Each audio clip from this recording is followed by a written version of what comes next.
All right, welcome aspirants. Today, we are diving deep into a really critical document, the UNEP's 2025 Adaptation Gap Report. And let me tell you, if you're preparing for exams, you need to know this inside and out. The title itself, Running on Empty, well, it tells you almost everything you need to know about the mood of this report. And to kick things off, let's just start with this quote from the UN Secretary General. Adaptation is not a cost, it is a lifeline. This is perfect for your essays, right? It just perfectly frames the entire conversation. We're not talking about a line item on a budget, we're talking about survival. So before we get into the gap, let's just make sure we're all on the same page with the term climate adaptation. What does it actually mean? Well, simply put, it's all the actions we take to protect ourselves from the effects of climate change. Think about building higher seawalls in coastal cities like Mumbai, or developing crops that can survive a drought in rural India. It's about being prepared. Okay, so here's our game plan to tackle this report. First, we'll unpack what this adaptation gap actually is. Then we'll look at how countries are planning for the future. After that, we dive into the big one, the money, or lack thereof.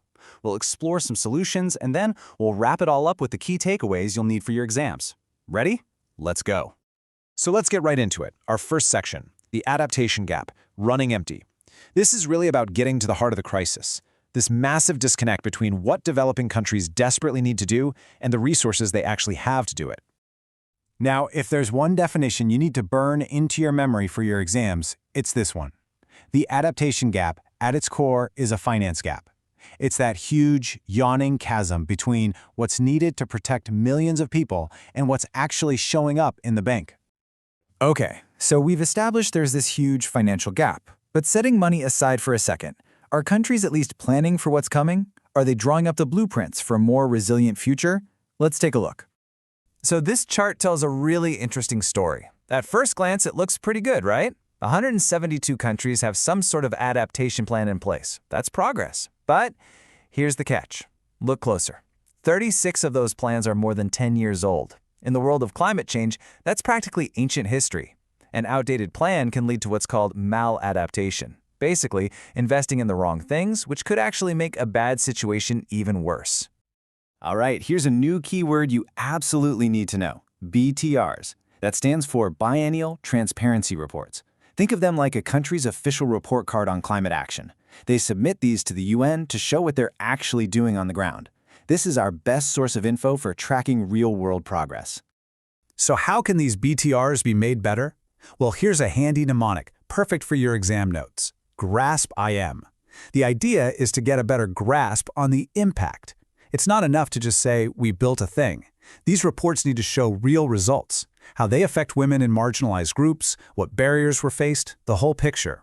That's how we get a real sense of what's working. You know, all this talk about planning and better reporting, it's important, but it all leads back to one central issue, money.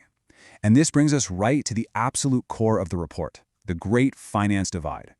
This is where that running on empty title really hits home. So first up, let's just try to comprehend the scale of the need. The report projects that by 2035, developing nations will need somewhere between 310 and 365 billion US dollars. And that's not a one-time thing. That's every single year. Just let that number sink in. Okay, so hold that huge number in your head, 310 to 365 billion per year. Now let's look at what they actually got in 2023. The total amount of public money that flowed to them for adaptation was just $26 billion. The difference is just massive. And when you put those two numbers side by side like this, well, the picture becomes painfully clear.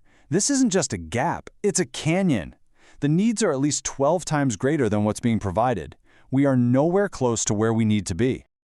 And if you think that's bad, it actually gets worse when you look at the details. First, the goal set in Glasgow to provide $40 billion by 2025, yeah, we're going to miss that. Second, more than half the money that is flowing is coming in the form of loans, not grants. And many of these are high-interest loans. This creates a terrible trap where countries facing climate disasters have to go deeper into debt just to protect themselves. Okay, so we've laid out the problem in stark terms. It's a big one, but the report doesn't just leave us there. So let's shift gears and talk about potential solutions. Where could the money come from and what global plans are in the works? This table is really insightful. It shows that about 3/4 of what countries need for adaptation are considered public goods. Think large-scale infrastructure, like flood barriers. These things don't generate profit, so you can't really expect private companies to build them. This tells us something crucial. While private money can help, public funding has to be the backbone of this effort. So what about the private sector? What can they realistically bring to the table? Well, the report estimates they could contribute about $50 billion a year. Now, that's not a small amount, and it would be a huge help. But even with that, it doesn't come close to closing that massive $300 billion plus gap we talked about.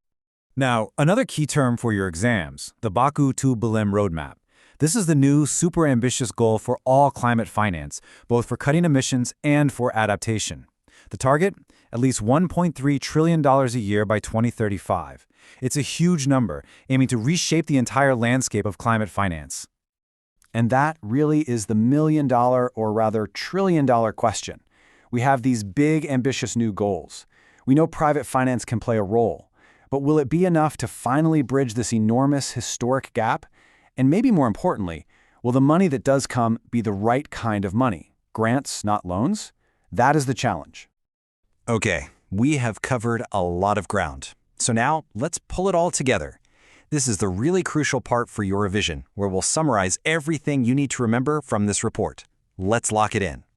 First, the big ideas. Remember, the adaptation gap is a finance gap. That's its core identity. This creates a dual challenge. We're getting better at planning, but we don't have the money to execute those plans. The money that is coming is often debt, which is a huge risk. And all of this together creates the risk of maladaptation, doing the wrong thing and making life harder. Next, the numbers. You've got to know these figures. The need? Over $300 billion a year. The flow? A tiny $26 billion. The gap? 12 to 14 times. Remember the missed Glasgow goal and the big new targets like the Baku to Belém Roadmap. These numbers tell the story, and they are essential for your answers. And finally, the way forward. The report calls for a mutirão global, which is a wonderful Brazilian term for a collective effort, like a community coming together to build something.